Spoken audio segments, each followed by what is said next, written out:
Brought to you by Infinix.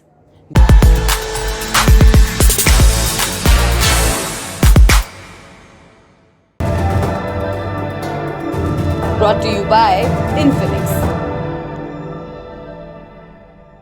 सबसे पहले सुनिए भारत के विदेश मंत्री एस जयशंकर को। While the world was engaged in facing COVID and its consequences, the menace of terrorism. While the world was engaged in facing COVID and its consequences, the menace of terrorism continues unabated. Taking our eyes off this menace would be detrimental to our security interests. We firmly believe that there can be no justification for terrorism and it must be stopped in all its forms and manifestations, including cross-border terrorism. The channel of finances for terrorist activities must be seized and blocked without distinction. Members need not be reminded that combating terrorism is one of the original mandates of the SCO. ये बात जयशंकर ने गोवा में चल रही SCO की विदेश मंत्रियों की मीटिंग के दौरान कही। जयशंकर ने सीमा पार आतंकवाद पर बिना पाकिस्तान का नाम लिए उन्हें निशाने पर लिया। मीटिंग में पाकिस्तान के विदेश मंत्री बिलावल भुट्टो जरदारी, चीन के चिनगांग और रूस के विदेश मंत्री सेर्गेई लावरोव भी मौजूद थे। एससीओ के विदेश मंत्रियों की 2 दिवसीय मीटिंग 4 और 5 मई को गोवा में रखी गई।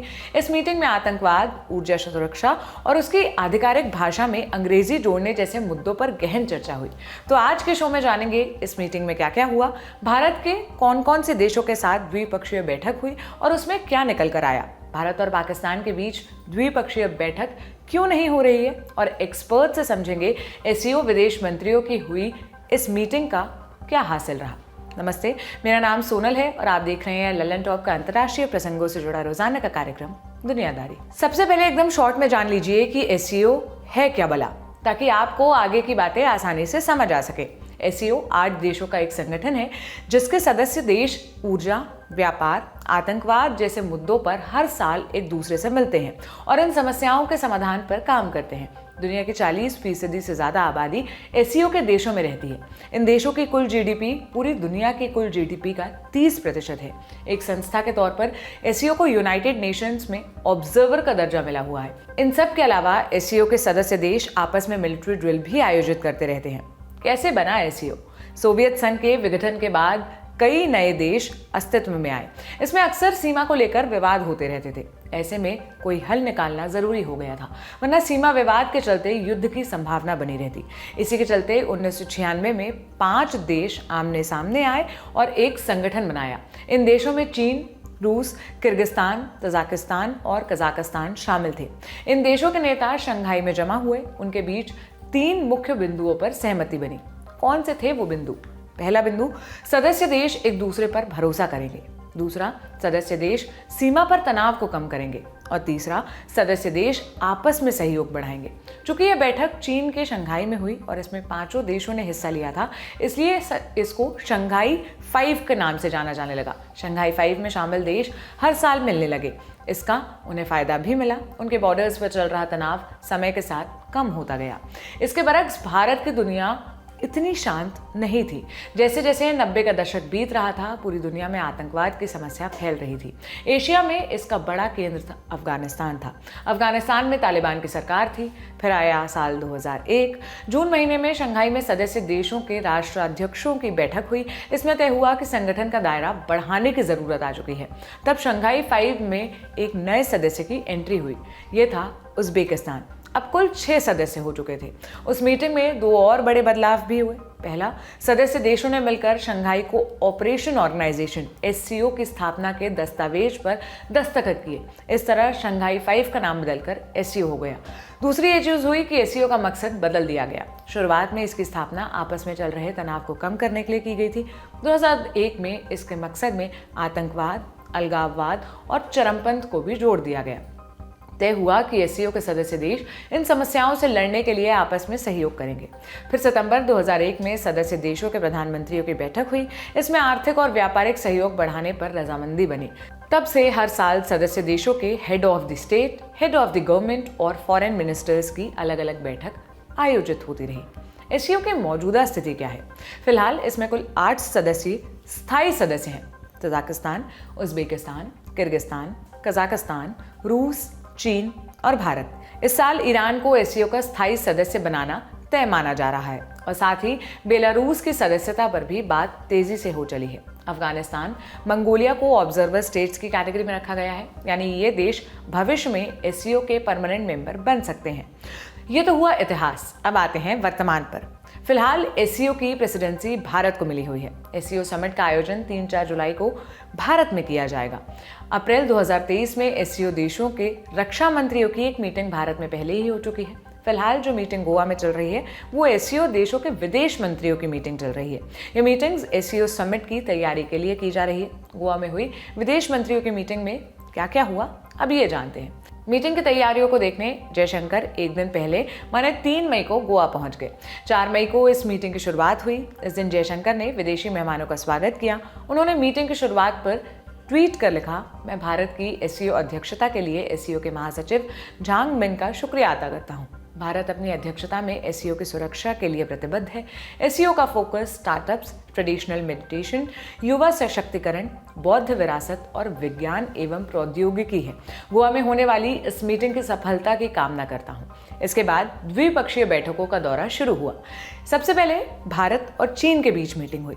द्विपक्षीय मीटिंग में चीन के विदेश मंत्री चुन गांग ने कहा कि भारत चीन सीमा पर स्थिति सामान्यतः स्थिर है और इसे बनाए रखने के लिए दोनों पक्षों को प्रयास और मजबूत करना चाहिए। उनका यह बयान पूर्वी लद्दाख में जारी सैन्य गतिरोध के संदर्भ में था, जिससे दोनों देशों के बीच संबंधों में तनाव आया हुआ है। चिनगांग ने मीटिंग में यह भी कहा कि चीन और भारत दुनिया के 2 सबसे ज्यादा आबादी वाले विकासशील देश हैं, जो आधुनिकीकरण के एक महत्वपूर्ण दौर में हैं। हमें इतिहास से सबक लेना चाहिए, एक दूसरे का सम्मान करना चाहिए, एक दूसरे से सीखना चाहिए और उपलब्धियां हासिल करनी चाहिए और सामंजस्यपूर्ण सह अस्तित्व, शांतिपूर्ण विकास के नए रास्ते पर चलना चाहिए। चिनगांग जयशंकर की मीटिंग के बाद जारी एक प्रेस विज्ञप्ति में इस मीटिंग की और डिटेल्स भी सामने आई। इसके मुताबिक चीनी विदेश मंत्री चुन ने कहा कि हमें मौजूदा उपलब्धियों को मजबूत करने पर बात करनी चाहिए, साथ ही प्रासंगिक समझौतों का कड़ाई से पालन करना चाहिए। इतना ही नहीं, सीमा की स्थिति पर शांति बनाए रखने पर जोर देना चाहिए। मीडिया रिपोर्ट्स के मुताबिक भारत के विदेश मंत्री जयशंकर ने चीन को उनके द्वारा सीमा पर किए गए उल्लंघनों की याद दिलाई। इसके साथ ही दोनों देशों ने सीमा पर शांति स्थापित करने पर बल दिया। मीटिंग के बाद जयशंकर ने ट्वीट कर कहा कि शेष मुद्दों को हल करने और सीमावर्ती क्षेत्रों में शांति सुनिश्चित करने पर ध्यान केंद्रित रहा। चीन के बाद बात करते हैं भारत और रूस के बीच हुई द्विपक्षीय बैठक की। भारत और रूस के बीच द्विपक्षीय बैठक 4 मई को हुई।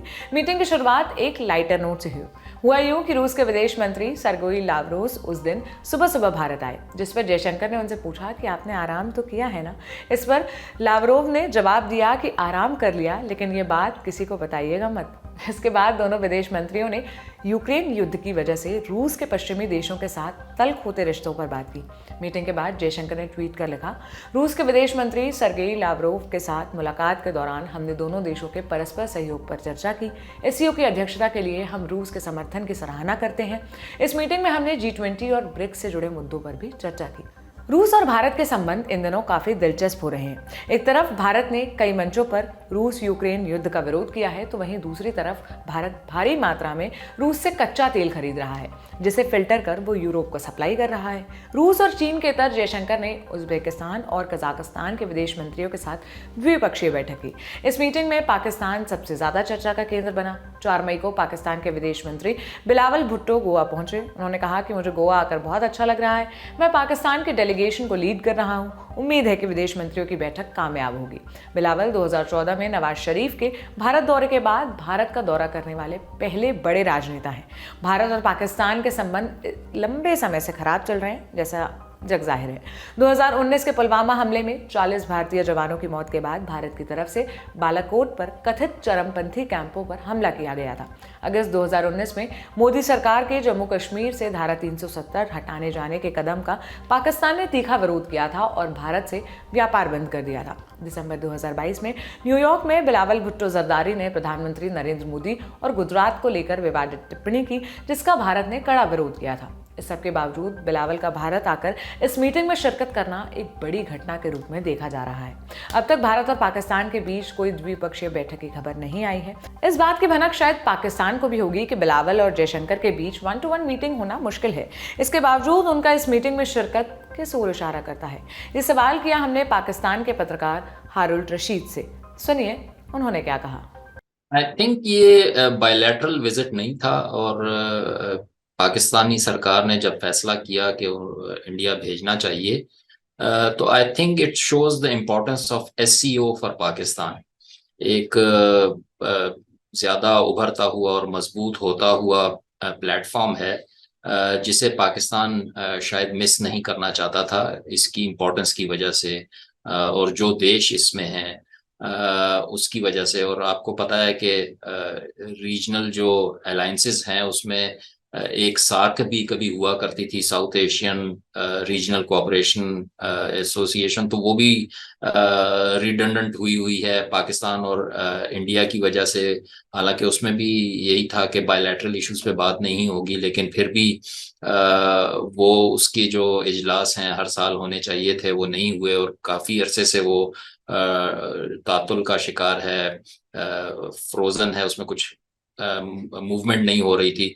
तो मेरा ख्याल में एक अच्छी अपॉर्चुनिटी थी और जिस तरह से बिलावल ने कंडक्ट किया है अपने आप को वहाँ पर, यहाँ पाकिस्तान में उसको काफ़ी अच्छी नज़र से देखा जा रहा है। एक्सेप्ट इमरान खान की जो पार्टी है तहरीक इंसाफ, वो उन पर काफ़ी क्रिटिसिज्म कर रही है, तनकीद कर रही है कि उनको वहाँ नहीं जाना चाहिए था। और ये एक किस्म का पाकिस्तान ने शायद उनके मुताबिक सिग्नल दिया है कि कश्मीर पे जो भी मोदी ने पिछले दिनों में जो फैसले किए वो पाकिस्तान को एक्सेप्टेबल हैं। हालांकि बिलावल साहब ने अपनी प्रेस कॉन्फ्रेंस में इसका जवाब दिया कि ऐसा कुछ नहीं है, बल्कि अगर इंडिया के साथ ताल्लुकात अच्छे हो सकते हैं अगर कश्मीर पर जो फैसले हैं वो अगर वापस ले तो both the countries can move forward. और वो वहाँ पर सिर्फ पीपल्स पार्टी या अपनी सरकार की नुमाइंदगी नहीं कर रहे, पूरे पाकिस्तान की नुमाइंदगी कर रहे हैं और उसमें पीटीआई भी शामिल है। कहा जाता है कि पाकिस्तान की विदेश नीति का दारोमदार मिलिट्री एस्टैब्लिशमेंट पर होता है। बिलावल ने पीएम मोदी पर जो बयान दिया था और अभी उनका जो भारत दौरा चल रहा है उसमें मिलिट्री एस्टैब्लिशमेंट का कितना हाथ है, हमने पूछा हारुल रशीद से। सुनिए। आई थिंक बगैर उनकी सपोर्ट के या कंसल्टेशन के नहीं जा सकते। जो मिलिट्री इस्टेब्लिशमेंट है वो यकीनन ऑन बोर्ड होगी इस फैसले में कि पाकिस्तान को जाना चाहिए या नहीं जाना चाहिए। तो मेरे ख्याल में मिलिट्री इस्टेब्लिशमेंट भी चाहती है। इससे तो यही लगता है कि इंडिया को शायद सेकेंडरी पोजीशन हो, लेकिन वही मेरी पहली बात कि पाकिस्तान एससीओ को ज़्यादा इम्पोर्टेंस दे रहा है और उसको मिस नहीं करना चाह रहा था कि ये एक बहुत बड़ा इवेंट है और इसमें ज़रूर बात होगी जो मुख्तलिफ मसाइल हैं। और पाकिस्तान चाहता भी है कि इस तरह के अलायंस से उसको मदद मिले ताकि जो इकनॉमिक या दूसरे इश्यूज इस वक्त आ रहे हैं रीजन में उनको हल करने के लिए कोई रीजनल प्लेटफॉर्म हो जिससे वो मदद लेकर ये मसाइल हल कर सके और रीजन में जो अमन और पीस की बात है उसको ज़्यादा स्ट्रेंथन किया जा सके। तो लगता यही है कि इसमें फौज की सहायता भी उनको यकीनन शामिल होगी। क्या इस मीटिंग के बाद भारत पाकिस्तान के रिश्तों पर कोई असर पड़ेगा? सुनिए इसके जवाब में एक्सपर्ट क्या कहते हैं। देखिए, एक लंबे अरसे के बाद एक बिगिनिंग तो हुई है, एक छोटा स्टेप है। अगरचे बायलैटरल नहीं था और कोई दोनों देशों के दरमियान मसाइल पे बात नहीं हुई, आइडियली तो हो जाना चाहिए था कि अगर पाकिस्तान ने एक स्टेप लिया है कि वो जाना चाहता है और शिरकत करना चाहता है इंडिया में इस तरह के एक इजलास में, तो दूसरी तरफ से भी शायद अगर एक मीटिंग कोई हो जाती, जैसे पाकिस्तानी फॉरेन मिनिस्टर ने मुख्तलिफ देशों के फॉरेन मिनिस्टर्स के साथ मीटिंग की है गोवा में जब वो वहाँ पर थे। और ये फोरम्स इसी चीज़ की इम्पोर्टेंस होती है कि वहाँ पर आपको बहुत से लोग एक वक्त में मिल जाते हैं और आप हर एक के साथ जो आपके मसाइल हैं या बात है उस पर बात हो सकती है।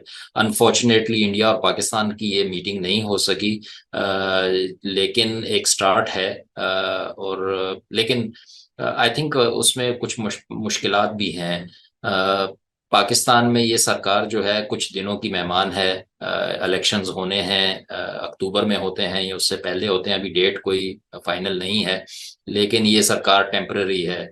और दूसरी तरफ जो इंडिया में सरकार है उनके भी नेक्स्ट ईयर आप लोगों के इलेक्शंस होने वाले हैं। तो मुझे नहीं लगता कि दोनों देशों की जो सरकारें हैं वो कोई इस पोजीशन में होंगी कि कोई ज्यादा कमिटमेंट दिखा सकें या कोई लॉन्ग टर्म ऐसी चीज कर सकें, डिसीजन ले सकें जिससे ताल्लुकात में बेहतरी आए। तो मुझे लगता है कि अनफॉर्चुनेटली एक साइकिल है पाकिस्तान इंडिया का कि अब दोनों देशों को एक मरतबा फिर साल 2 साल जो है वो इलेक्शंस का इंतजार करना पड़ेगा। जब इलेक्शन से दोनों देश गुजर जाएंगे और कोई 4-5 साल के लिए नई सरकार आएंगी, तो फिर ही कोई लॉन्ग टर्म कॉन्फिडेंस बिल्डिंग और एक दूसरे के साथ ताल्लुकात बनाने के लिए मेरा ख्याल में कोई सीरियस एफर्ट हो सकेगा। ये तो रही भारत पाकिस्तान की बात, पर गोवा में हुई इस मीटिंग का हासिल क्या रहा, 2 मुख्य बिंदुओं में जानते हैं। पहला, एससीओ की इस मीटिंग की थीम सिक्योर एससीओ रखा गया था। माने भारत न केवल अपनी बल्कि सभी सदस्य देशों की सुरक्षा के लिए प्रतिबद्ध है और सभी देश एक दूसरे के सहयोग से आगे बढ़ेंगे। दूसरा, अंग्रेजी भाषा को एससीओ की आधिकारिक भाषा बनाना। 2017 में एससीओ का सदस्य बनने के बाद से ही भारत इस बात पर जोर दे रहा था कि अंग्रेजी को एससीओ की आधिकारिक भाषा बनाई जाए। वर्तमान में संगठन अपनी गतिविधियों के लिए चीन की मैंडरिन और रूसी भाषा का इस्तेमाल करता है क्योंकि यही इनकी आधिकारिक भाषा है। भारत और पाकिस्तान समेत कई देश भाषा को समझने के लिए इंटरप्रेटर का इस्तेमाल करते हैं। इसी के चलते इस मीटिंग में अंग्रेजी को आधिकारिक भाषा के रूप में जोड़ने पर भी चर्चा हुई।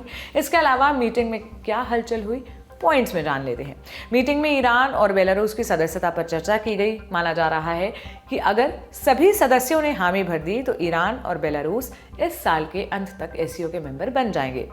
यूएई के राजदूत अब्दुल नासिर अल चाली ने भी एससीओ में विदेश मंत्री की इस बैठक में हिस्सा लिया।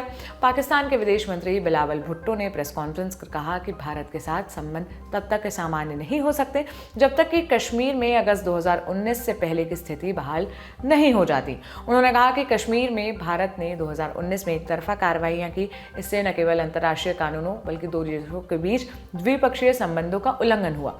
भुट्टो ने दोनों देशों के बीच संबंधों को सामान्य करने की जिम्मेदारी भारत पर डाल दी। बिलावल भुट्टो के बयान के बाद भारत की तरफ से पलटवार किए गए। टाइम्स ऑफ इंडिया की रिपोर्ट के मुताबिक जयशंकर ने कहा कि पाकिस्तान की विश्वसनीयता उसकी मुद्रा से भी ज्यादा तेजी से घट रही है।